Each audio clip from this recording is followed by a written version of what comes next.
Hello, ladies and gentlemen. Today I will be reading Fidel Castro's Britannica website.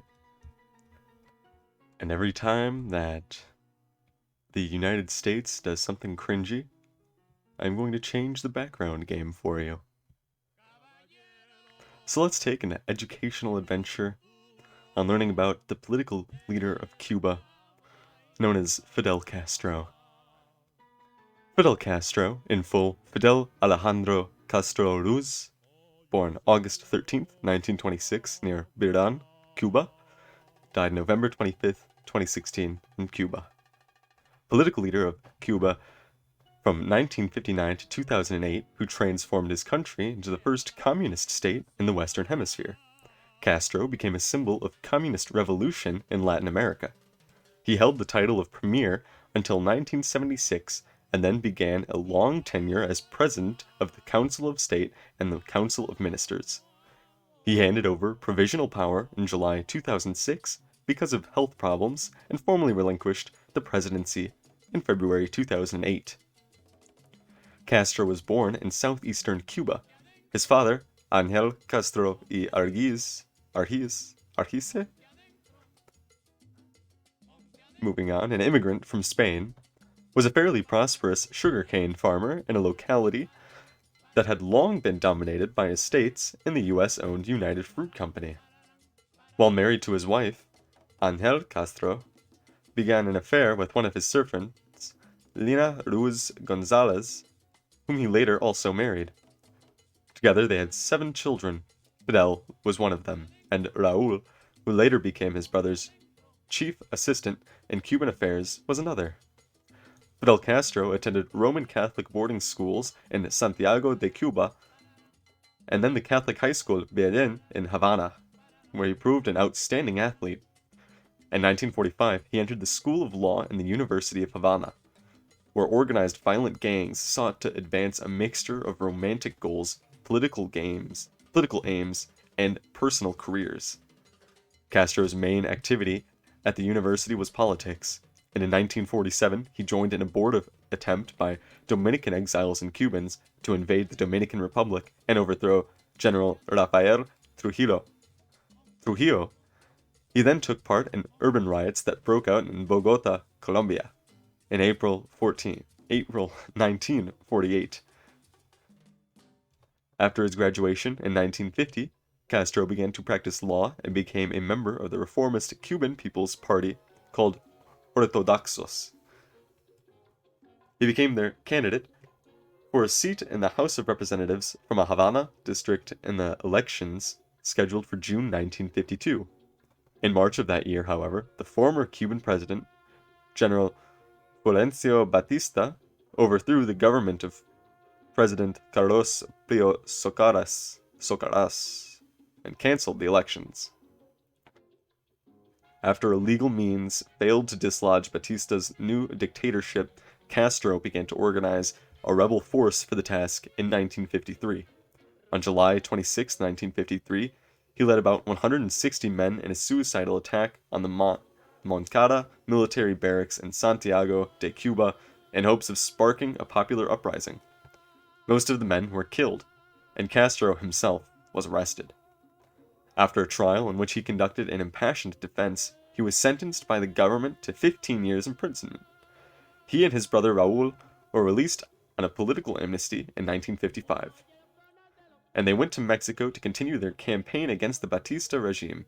There, Fidel Castro organized Cuban exiles into a revolutionary group called the 26th of July Movement.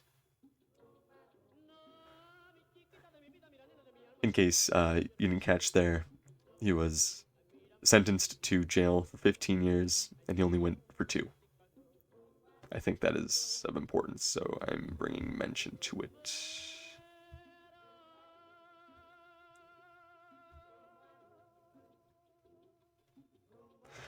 On December 2nd, 1956, Castro and an armed expedition of 81 men landed on the eastern coast of Cuba from the yacht Granma.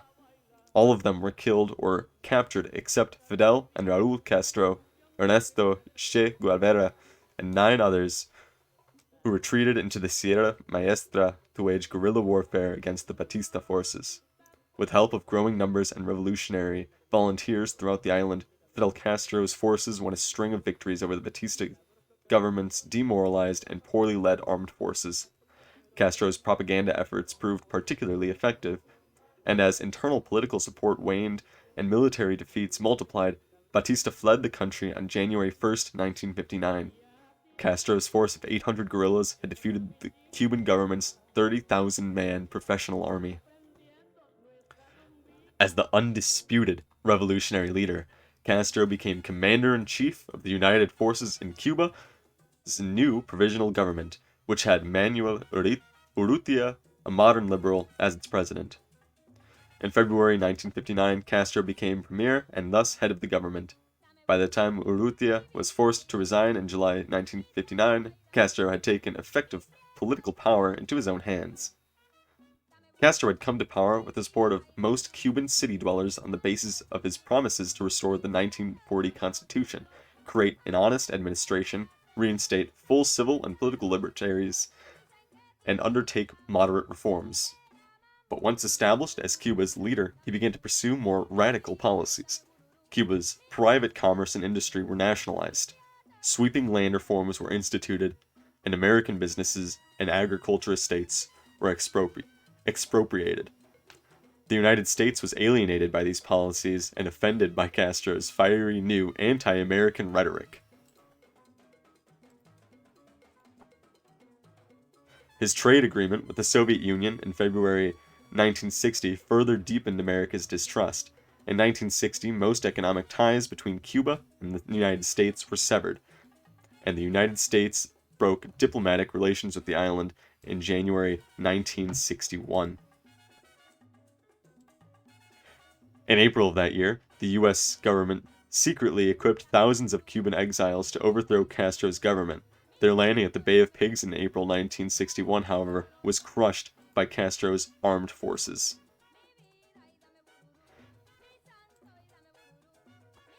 Cuba also began gathering weapons from the Soviet Union, which soon became the country's chief supporter and trade partner. In 1962, the Soviet Union secretly stationed ballistic missiles in Cuba that could deliver nuclear warheads to American cities, and in the ensuing confrontation with the United States, the world came close to a nuclear war. The Cuban Missile Crisis ended when the Soviet Union agreed to withdraw its nuclear weapons from Cuba in exchange for a pledge that the United States would withdraw the nuclear-armed missiles it had stationed in Turkey and no longer seek to overthrow Castro's regime. In the meantime, Castro created a one-party government to exercise dictatorial power and control over all aspects of Cuba's political, economic, and cultural life. All political dissent and opposition were ruthlessly suppressed. Many members of the Cuban upper and middle classes felt betrayed by these measures and chose to immigrate to the United States. At the same time, Castro vastly expanded the country's social services, extending them to all classes of society on an equal basis. Educational and health services were made available to Cubans free of charge, and every citizen was guaranteed employment. The Cuban economy, however, failed to achieve significant growth or to reduce its dependence on the country's cheap export, cane sugar. Economic decision-making power was concentrated in a centralized bureaucracy, headed by Castro, who proved to be an inept economic manager. With inefficient industries and a stagnant agriculture, Cuba became increasingly dependent on favorable Soviet trade policies to maintain its modest standard of living in the face of the United States' continuous trade embargo. Castro remained premier until 1976, when a new constitution created a National Assembly, and Castro became president of that body's State Council. He retained the post of Commander-in-Chief of the Armed Forces and Secretary-General of the Communist Party of Cuba, the only legal political party, and he continued to exercise unquestioned and total control over the government. Castro's brother, Raúl, Minister of the Armed Forces, ranked second to him in all government and party post. Fidel Castro's early attempts to foment Marxist revolutions elsewhere in Latin America foundered But Cuban troops played an important role in various conflicts in other less developed countries, especially in Africa. It was long held that Cuban forces were acting as surrogates for the Soviet Union in these Cold War conflicts. However, scholarship that emerged in the early 21st century made it clear that Cuba had acted on its own behest in Africa as Castro sought to spread the Cuban Revolution internationally and to bolster his standing among non-aligned countries and in the less developed world. From 1975 to 1989, Cuban expeditionary forces fought in the Angolan Civil War on the side of the communistic Popular Movement for the Liberation of Angola. In 1978, Cuban troops assisted Ethiopia in repelling an invasion by Somalia. By the 1980s, Castro had emerged as one of the leaders of non-aligned countries despite his ties to the Soviet Union. He continued to signify his willingness to renew diplomatic relations with the United States, provided that it ended its trade embargo against Cuba. In 1980, Castro released a flood of immigrants to the United States when he opened the port of Mariel for 5 months. 125,000 immigrants, including some criminals, strained the capacity of the U.S. immigration and resettlement facilities. In the late 1980s, the Soviet Union, under Mikhail Gorbachev, began to undertake democratic reforms, and Eastern European countries were allowed to slip out of the Soviet orbit. Castro retained a hardline stance, espousing the discipline of communism. The collapse of the Soviet Union in 1991 took him by surprise and meant the end of generous Soviet subsidies to Cuba. Castro had countered the resulting economic decline and shortages of consumer goods by allowing some economic liberalization and free market activities while retaining tight controls over the country's political life. In 1993, Castro's daughter sought asylum in the United States, where she openly criticized her father's rule. The following year, economic and social unrest led to anti-government demonstrations, the size of which had not been seen in Cuba in some 35 years. Shortly thereafter, Castro lifted restrictions on those wanting to leave the country, and thousands headed for the United States in the largest exodus since the 1980 Mariel Freedom Flotilla. In 1998, Castro allowed Pope John Paul II to visit Cuba for the first time. In 2003, the National Assembly confirmed Castro as president for another 5-year term. During that year, the Cuban government arrested dozens of independent journalists and activists in a renewed government crackdown on dissidents, and some 75 activists were convicted for conspiring with the United States to subvert the revolution. The following year, Castro strengthened his alliance with Venezuelan President Hugo Chavez by helping him bring to fruition the Bolivarian Alternative for the Americas, Alternativa Bolivariana para las Americanas, ALBA. Alternavita, later changed to Alianza, Alliance, a socialist initiative to promote regional commerce, through which Cuba provided health care to professionals to Through which Cuba provided healthcare professionals to Venezuela in exchange for discounted oil. On July 31st, 2006, Fidel Castro passed power on a provisional basis to his brother Raúl in order to recover from surgery for a serious intestinal illness.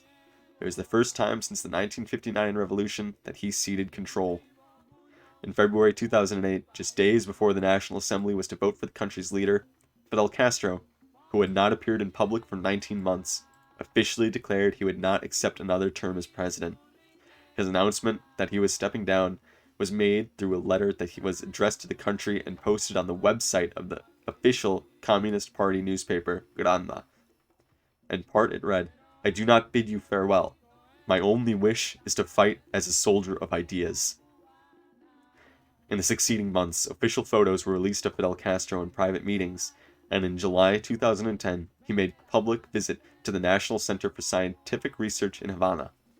In September, on the eve of the release of his first volume of his memoirs, The Strategic Victory, he remarked to a reporter from the United States that the Cuban model doesn't even work for us anymore. Many took this comment as an admission of the failure of communism. However, Fidel Castro was quick to qualify his remarks in a speech that followed a few days later. Most analysts saw his remarks as offering support for Raúl's introduction of economic reforms that included a massive layoff of government employees, as well as an increased toleration of private enterprise. In 2011, Fidel stepped down as Secretary General of the Communist Party of Cuba and was succeeded by Raúl. In March 2016, Fidel, who seldom had been seen in public in recent years, made a high-profile appearance in print when he responded to U.S. President Barack Obama's historic visit to Cuba with a 1,600-word letter in Granma. In the letter, titled Brother Obama, he recapped the aggressive U.S. policy towards Cuba during the Cold War and castigated Obama, the first sitting U.S. president to visit the island in nearly 80 years, for not acknowledging the accomplishments of the Cuban Revolution, including his efforts to eradicate racism. Addressing the warming Cuba-U.S. relations, Castro wrote, "Nobody should be under the illusion that the people of this dignified and selfless country will renounce the glory, the rights, or the spiritual wealth they have gained for the development of education, science, and culture." In April, a frail, soon-to-be 90-year-old Castro told the Communist Party Congress that he would be dying soon, and he implored party members to work to fulfill his communist vision for Cuba.